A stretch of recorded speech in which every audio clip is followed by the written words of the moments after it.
Broadway. Broadway beat. Broadway beat. Broadway beat. Broadway. Listen to the Broadway beat.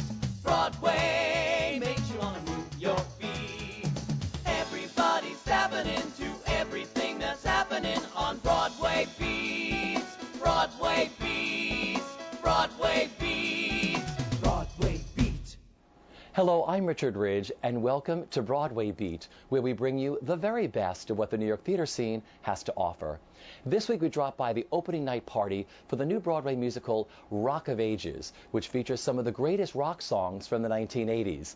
It stars Constantine Maroulis, Amy Spanger, and James Carpinello. We'll also visit with Tony Award winner Faith Prince, who has stepped into the role of Ursula in the hit Disney musical The Little Mermaid at the Lunfontaine Theater. But let's start things off with a critically acclaimed Dunbar Warehouse production of Schiller's Mary Stuart, which is just open at the Broadhurst Theater. Under the direction of Phillida Lloyd, the production stars Janet McTeer as Mary Queen of Scots and Harriet Walter as Queen Elizabeth. We caught up with them and the cast to talk about the show.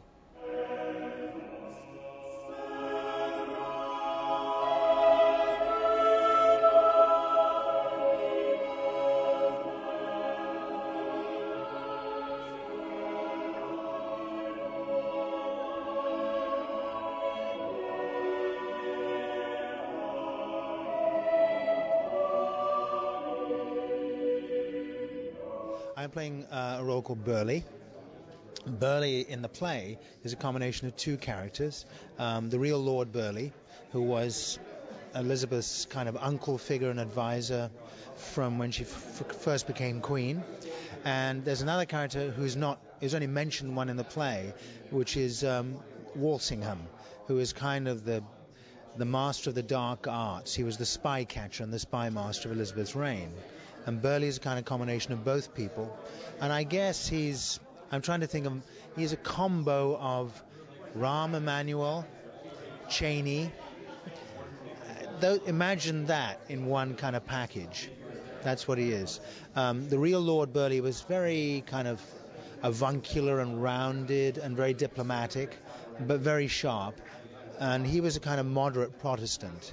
Walsingham was always a kind of hardline Protestant, totally anti-Catholic, and absolutely ruthless about dealing with terrorists, spies, Catholics, all that kind of thing.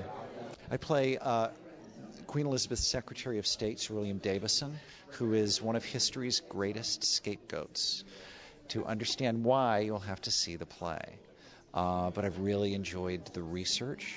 I've really enjoyed understanding how this play relates very specifically to our time. It's extraordinary. I said to Phillida at one point, there's a section where somebody's talking about terrorists, basically, Catholic fanatic revolutionaries being trained at the Cardinals' base in Reims, and this sounds to me like Al-Qaeda. And I said to Phillida, has this been sexed up in any way? And she read the German translation, and it's pretty much a very accurate translation of what's in Schiller's text. And the way she's designed it and is directing it, it's like a contemporary political thriller, like a John le Carré thriller that addresses issues like, the rights of the individual and cutting corners in terms of pursuing justice for political expediency, as has happened in this country and in Britain in the past 8 years. I think it's really timely and really exciting. I play the Earl of Leicester, who is the man closest to Queen Elizabeth in every possible way, her most intimate male council member. And working with these two extraordinary women and this great director has been an embarrassment of riches. And they're starting at square one, which is amazing because they did this play in London. They had a huge success with it, and 3 years have gone by, so it's not like they've just jumped the pond, but they really are starting fresh and seeing this new cast as a whole new world of possibilities for them as well. So it's just been really, really great to feel like they have a clean slate as well.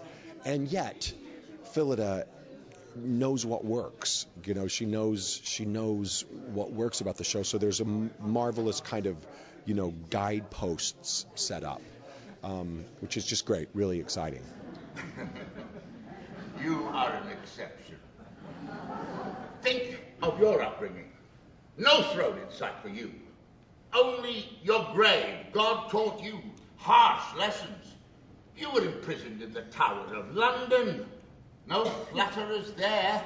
You learned early how to focus yourself, to hold true to what's worth holding on to. No such luck for the other poor royal girl. Shipped off to France as a child to the gay life. No one around her ever sober for long enough to teach her left from right. Addled by vice, swept downstream to destruction. And with the worst gift of all, beauty. Okay, I'm playing a man called the Earl of Shrewsbury, who, in history, was Mary Stuart's first jailer before she was sent to Fotheringay to be killed. And he was sort of in love with her in a kind of fraternal sort of way. I mean, he loved her tremendously. And so my task in the play is to try and fight to prevent the other guys from getting the Queen to agree to chopping her head off. And so that's his function, because he's really, really, I mean, quite apart from the fact that he loves her, he really believes that it's wrong, legally and morally. Well, I'd known this play for a while. I'd been offered the part of Mary 2 or 3 times when I was younger, so I'd read it several times in different translations. This translation struck me as much the most speakable, the most accessible, and the most kind of, it somehow has very, very clear points that make it very relevant and modern and like now. Even though it's in verse in certain places, it's still, you can tell it's for now. So that was what immediately jumped off the page. Before that, even, I wanted to work with Phillida. I'd done a couple of sort of workshops with her and semi-jobs, but not a complete production. And I loved watching her work. And I just thought, this woman and I understand her notes, I understand what she's saying, and it's so great to have someone who's very clear. So I knew I wanted to work with her. Then Janet, who I greatly admire and have known since she was 20-something and first burst on the stage, and I just remember thinking, this girl's going somewhere. And so the combination of all those things, and the Donmar Warehouse, which is a wonderful, exciting space to be, there was no way I was going to turn this job down. I didn't know how I would find much sympathy for Elizabeth, because on the top surface, she's quite a villainess. But when you look just 5 minutes, you study it a bit further, you realize that this woman had a lot to deal with, and I read lots of books about her, and I came to really appreciate and admire her. And she has a lot of flaws, which I enjoy playing as well, but I certainly find it a very round part to play. It's not a two-dimensional part, and I love to play with the very rare opportunity to play with an alpha female. You know, you don't usually get that on the stage of politics or on the stage proper on the theatre. You know, it's a rare duo, and it's very exciting to be part of that. Cause is just. Why should you worry how it looks? The world thinks with its eyes. Do you not know that, Knight? Everyone judges by appearance. No one bothers to fathom the realities. My right to reign is doubted, so my part in her demise must never be suspected. Nothing is safe except obscurity. The step that you admit to, that will be your tragedy, but what you keep unseen will cost you nothing. So I may assume that it would then be best. Yes, carry on. Complete that thought. I see you see things clearly. Use me. You must protect your reputation. Oh, sir, I will. And if you were to wake me one morning with the news that Mary Stuart died in the night... Depend on me. the play feels as if it is so resonant at this moment in the US. And I don't know, would I have felt that 3 years ago? I should have done, because actually, of course, it's a play about, the moral climate in which governments operate. And, what is the price of security on your shores? How far are you prepared to go? How far are you prepared to ride roughshod with the law in order to make your nation feel safe? And all these things that just seem like, hang on, did somebody commission this play for now? This can't be written in 1800. The actors say to me, surely this bit must have been kind of sexed up to make it more exciting. It hasn't been. It's very, very quite an authentic version of Schiller's play, quite cut down, but it's his words. And so I just can't wait to see what, an American audience is going to make of it. She's so exhausting. She's sort of the last 3 days of her life, really. So it's trying to fit in a whole character into one play, 3 acts. Three, 4 acts, and so she's beleaguered, and she was notoriously gregarious and generous and kind, and she was also, history is written by the winners, so she's often portrayed as sort of slightly soppy romantic girl, and she wasn't. If you read a lot of the sort of political agenda, she did incredibly well for really quite a long time. And until it went wrong, she was actually doing really well politically. And she could hold her own at the age of 19 with some serious political contenders in Scotland, twice her age, which is no mean feat. So I tried to bring a lot of power and a lot of intelligence, and as well as the things like the generosity. She was impulsive, she was passionate, she was sexy. So I try and bring all of those things to her as well. She didn't have the control that Elizabeth did, who ultimately was unbelievably controlled, which is why she managed to stay, queen for such a long time. And so it's trying to bring all of those things to her. And so consequently, every single scene there's something new to play, something new to find out. She's really a rounded character and really fascinating, as well as tragic and gorgeous. She's a gorgeous person, I think. This is your true face we're seeing now. The mask has cracked. My sins were human failings, and I was young and power had confused me, but I have not denied them. I refuse to hide the truth. Oh, I let the worst be known, so I can say that what is said of me is worse than what I am.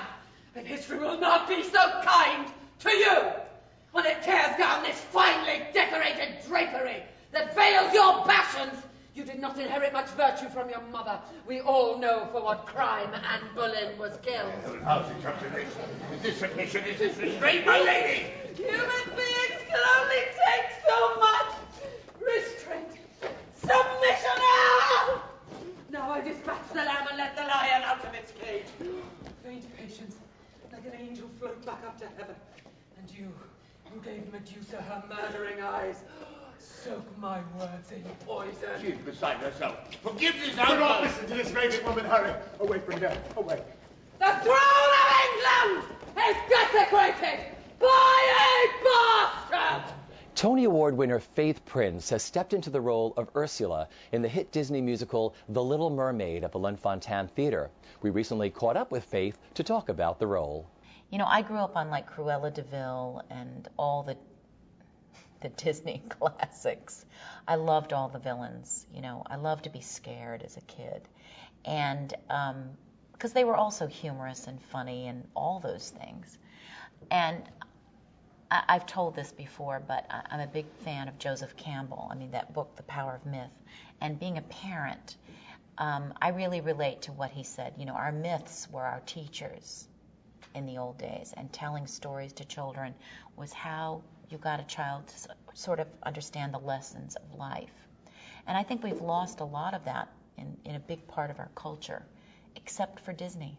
And Disney has sort of been the keeper of the keys in that way, and people don't realize it.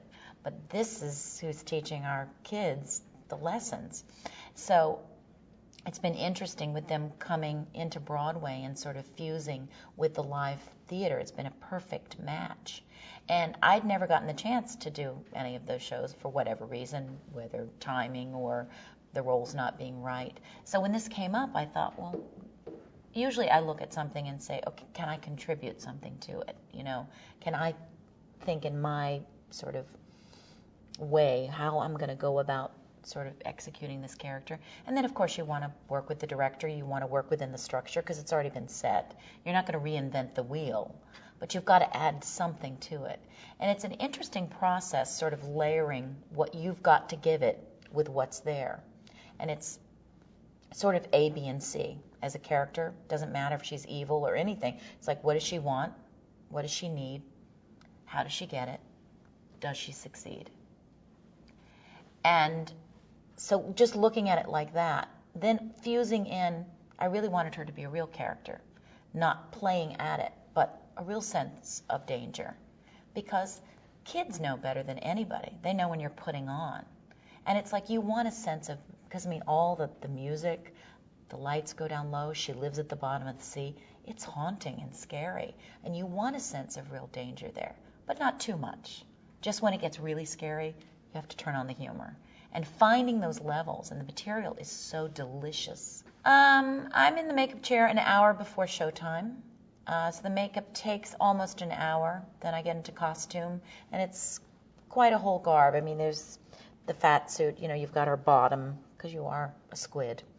And it's strapped in, you've got sort of a, I don't know what you'd call it. It's sort of a brace to help your back because you've got this big sort of hinge with two pins that they put the tentacles on. So that goes underneath. Then you've got to put the dress on over that attaches. Then you get on the platform boots that are like 4 inches downstairs, and then they hook on your first tentacles, which are the curly tentacles, which are 6 huge tentacles, and then my hands and the gloves are the other 2. And then for the second number, the tentacles are attached to a cape. So you've got 2 big holes in the cape, and that's how you pull up the cape before your big note at the end of Poor Unfortunate Souls.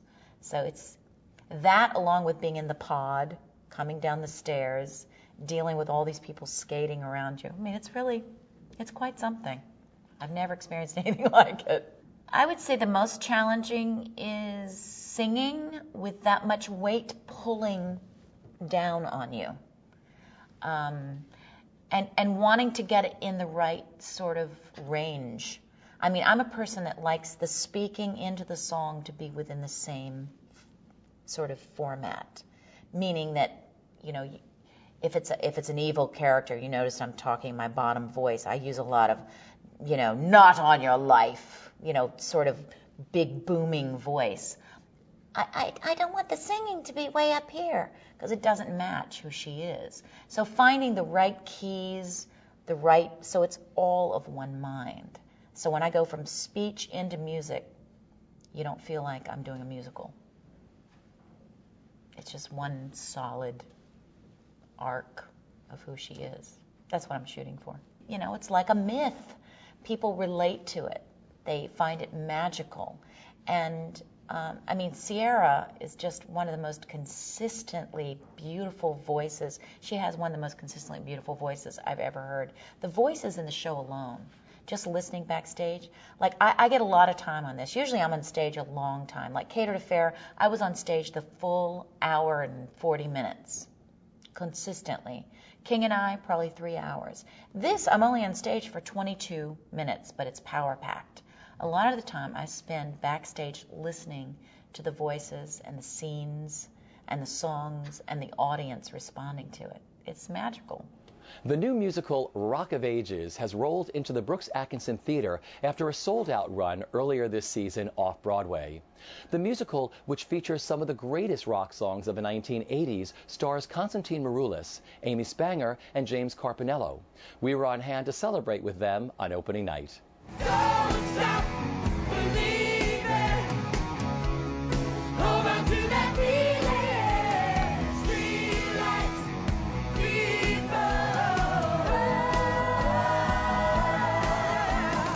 Well, you know, I have a real luxury with this show of having a multi-artist catalog where I can pull from hundreds of songs. So I really, at some point I started the story with Don't Stop Believin'. I think that was the linchpin for it. But then I was able to just kind of, whatever story I wanted it to be, I could find a song that kind of fit. And it was really fun. And I think where it really clicked for me was when I started playing with the idea of mashing songs together and doing medleys, where I could kind of have two songs be dialogue against each other. And that's when it got really fun for me as a writer, to kind of really make these songs that I love, dialogue and pop songs and show tunes.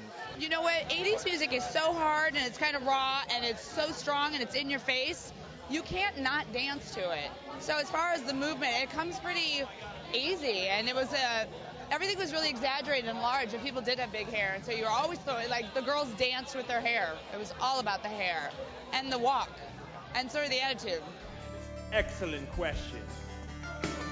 Sometimes I sleep, sometimes it's not for days. The people I meet always go their separate ways, yeah.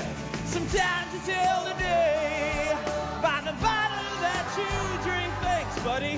Times when you're alone, said all you do is think, I'm a cowboy. On a steel horse I ride, and I'm wanted, dead or alive. Wanted, dead or alive.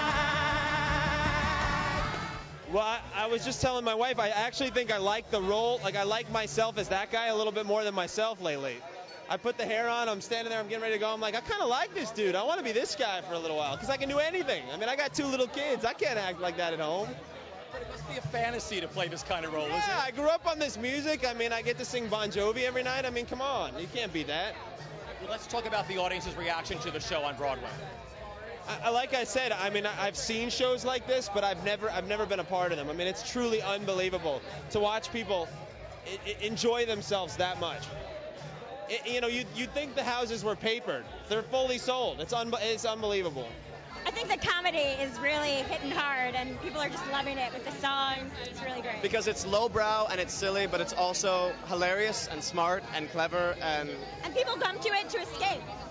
Talk about the roles that you play. I play Regina, who is an activist, city planner from Berkeley, who comes to the Sunset Strip, and there's a threat of these German developers to tear down the Sunset Strip to, replace it with strip malls and, a Foot Locker athletic store and stuff like that. So I lead a protest to save the Sunset Strip. That's what I do. I play Franz, a young, effeminate German boy who is the son of the antagonist. But then I make a transformation, and in Act 2, I join sides with the protesters, and we fall in love. We fall in love. And even as I wander, I'm keeping you in sight. You're a candle in the window on a cold, dark winter's night. And I'm getting closer than I ever thought I'd find. And I can't fight this feeling anymore. I've forgotten what I started fighting for. It's time to bring the ship into the shore and throw away the oars forever. Well, just because I get to show you that the rules are that there are no rules. I kind of get away with murder in this show. I can kind of break all the conventions, break that fourth wall, talk directly to people, connect with people. Have a great time with the lead guitarist from Night Ranger, so it's fun every night. This will be even cooler. Star of the show, Mitch Jarvis right here. Star of the show.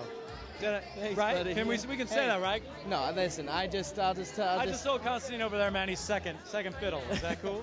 Sure, I just yeah. went like this to him. I said, number 2. I'll take that. From Joe. Number 1 right here. Heartbeat of the show, Mitch Jarvis. We're blessed to have an amazing creative team, incredibly aggressive and young and innovative producers who take risks and they're bold and they make shit happen. And we're very blessed. We're telling a great love story about 2 dreamers through the amazing songs of the 80s. I mean, who doesn't love these songs?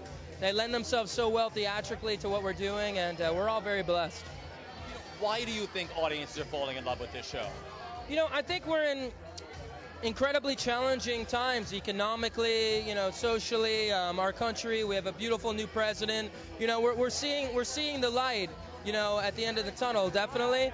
I think this is the kind of show that people want to come to, enjoy themselves, the suspended belief, embrace this amazing era where everyone felt great, and a great, fun story, incredibly funny, a cheap ticket, insane talent, and, it's just a good time, man.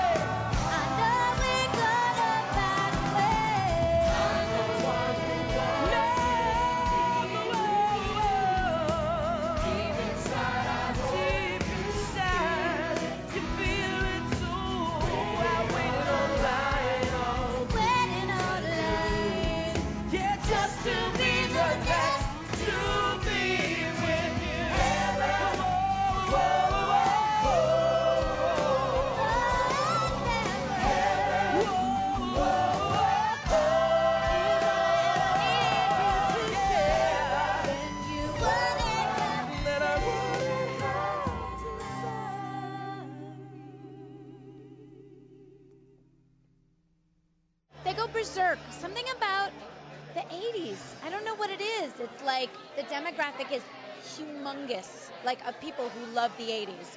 And I think it's also like we lure them in with that, but we also deliver with like a really smart and funny script. So I think like that combination is really winning. And what's been the best part of the experience with coming back again? Just playing this part. I love her. Like I love her.